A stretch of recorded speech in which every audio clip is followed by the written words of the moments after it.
4단원 약분과 통분, 통분의 뜻을 알고 통분을 해봅시다. 지난 시간에 배운 내용을 정리해 볼게요. 지난 시간에 12분의 8과 같은 분수의 분모와 분자를 2나 4와 같은 공약수로 나누어서 6분의 4, 3분의 2처럼 간단한 분수로 나타내는 것을 우리는 약분한다라고 했었죠. 크기가 같은 텃밭을 세 모둠에게 각각 나누어 주었습니다. 이때 중기, 연수, 슬기의 텃밭의 넓이를 비교해 볼 건데요. 먼저 중기와 연수의 모둠의 텃밭을 비교해 볼게요. 중기는 텃밭을 3등분 한 것 중에 1, 이만큼을 고구마를 심었다는 것이죠. 그리고 연수는 3분의, 즉 3등분 한 것 중에 2, 하나, 둘, 이만큼 고구마를 심었다는 것입니다. 자, 누가 더 고구마를 심은 텃밭이 넓을까요? 연수가 더 넓죠. 이렇게 분모가 같을 때는 크기 비교가 쉽죠. 이번에는 슬기와 연수를 비교해 볼 텐데요. 자, 연수는 우리 앞에서 살펴봤죠. 3분의 2. 그리고 슬기는 4분의, 즉 4등분 한 것 중에 3. 하나, 둘, 셋. 네, 이만큼이 고구마를 심은 것인데요. 자, 누가 더 넓은 것 같나요? 아마 좀 슬기가 더 넓은 것 같은데요. 그런데 이렇게 지금 분모가 다르니까 우리가 어느 수가 더 큰지 알 수가 없네요. 그쵸? 자, 그래서 이럴 때는 어떻게 해야 할까요? 네, 분모의 크기를 같게 해야지 비교할 수 있겠죠. 자, 분모의 크기가 같은 분수를 한번 만들어 볼게요. 연수, 네, 3분의 2였죠. 분모에 2를 곱하면 3 곱하기 2는 6. 그럼 똑같이 분자에도 2를 곱해줘야 되겠죠. 그러면 4. 자, 3에 3을 곱하면요 9가 되고, 그럼 똑같이 2에 3을 곱해야 되겠죠. 그러면 6. 자, 이번에는 자, 분모에 4를 곱해서 12. 그 다음 분자에 4를 곱하면 2 곱하기 4는 8. 네, 분모에 5를 곱하면 5, 3은 15. 자, 분자에 5를 곱해서 2, 5, 10. 자, 이번엔 6을 곱하면 3 곱하기 6은 18. 2 곱하기 6은 12. 7을 곱하면 3 곱하기 7은 21. 2 곱하기 7은 14. 8을 곱하면 3 곱하기 8은 24. 2 곱하기 8은 16. 자, 이렇게 작은 수부터 차례대로 한번 곱해서 크기가 같은 분수를 만들어 봤고요. 자, 슬기 4분의 3도 한번 해볼게요. 자, 2부터 하면 8분의 6, 3을 곱하면 12분의 3, 3은 9. 다음 4를 곱하면 4, 4, 16분의 3 곱하기 4는 12. 5를 곱하면 4 곱하기 5는 20. 3 곱하기 5는 15. 6을 곱하면 4 곱하기 6은 24. 3 곱하기 6은 18. 7을 곱하면 4 곱하기 7은 28. 3 곱하기 7은 21. 8을 곱하면 4 곱하기 8은 32. 3 곱하기 8은 24. 우리가 이렇게 한 이유는 분모의 크기가 같은 분수를 찾기 위해서였죠. 자, 누가 있나요? 네, 여기 12분의 8과 12분의 9, 그리고 24분의 16과 24분의 18이 있죠. 자, 이렇게 분모의 크기를 하니까 이제서야 누가 더 큰지 우리가 알 수 있겠어요. 12와 24일 경우에 분모의 크기가 같다는 것을 우리가 알 수 있는데요. 자, 이 12와 24. 자, 어떤 수들인가요? 바로 분모 3과 4의 배수들 중에서 공통된 배수. 그렇죠? 배수들 중에 공통된 배수. 바로 뭐라고 불렀죠? 우리 공배수로 한다고 했잖아요. 그렇죠? 12와 24는 3과 4의 공배수라는 거죠. 4분의 3은 12분의 9, 3분의 2는 12분의 8, 또는 24분의 18, 24분의 16. 그쵸?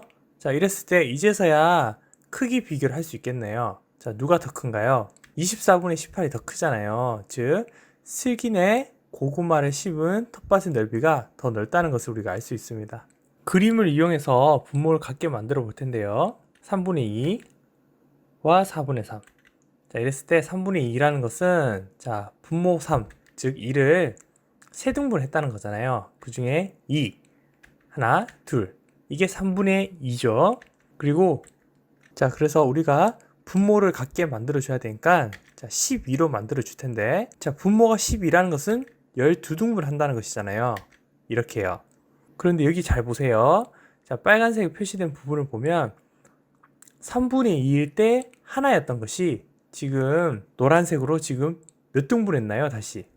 네. 다시 4등분 했잖아요. 자, 그 말은 하나가 4개로. 하나가 4개로, 즉, 곱하기 4를 했다는 거예요. 그쵸? 그래서 12가 되고, 그리고 분자도 마찬가지 곱하기 4를 해야 되겠죠. 그쵸? 한 조각이 4조각이 되었으니까. 그래서 2 곱하기 4는 8. 자, 이번에는 4분의 3. 자, 4, 4등분 한 것 중에 3이니까 하나, 둘, 셋, 네. 그 다음, 자, 이것이 분모가 12인 분수로 바꿔줘야 되니까, 자, 12등분 했을 때, 자, 이렇게 되죠. 자, 그런데 여기 빨간색 표시된 부분 보면, 자, 원래 하나였던 것이 지금 몇 조각이 되었나요? 3조각이 되었잖아요. 즉, 하나가 3개로, 즉, 곱하기 3을 해줬다는 것이죠. 그러면 4 곱하기 3은 12, 분자도 마찬가지 곱하기 3을 해줘야 되겠죠. 그래서 3 곱하기 3은 9. 자, 여기서 중요한 것은 바로 앞에서 본 그림과 같이 12분의 8, 12분의 9처럼 분수의 분모를 같게 만들어 주는 것을 우리는 통분한다라고 해요. 자, 그리고 이때 통분한 분모를 같게 만들어 준 것이죠. 이것을 공통분모라고 합니다. 자, 이렇게 통분을 해준 이유는 뭘까요? 바로 분수의 크기를 비교하기 위해서죠. 분모가 같아야지 누가 더 큰지 알 수 있으니까요.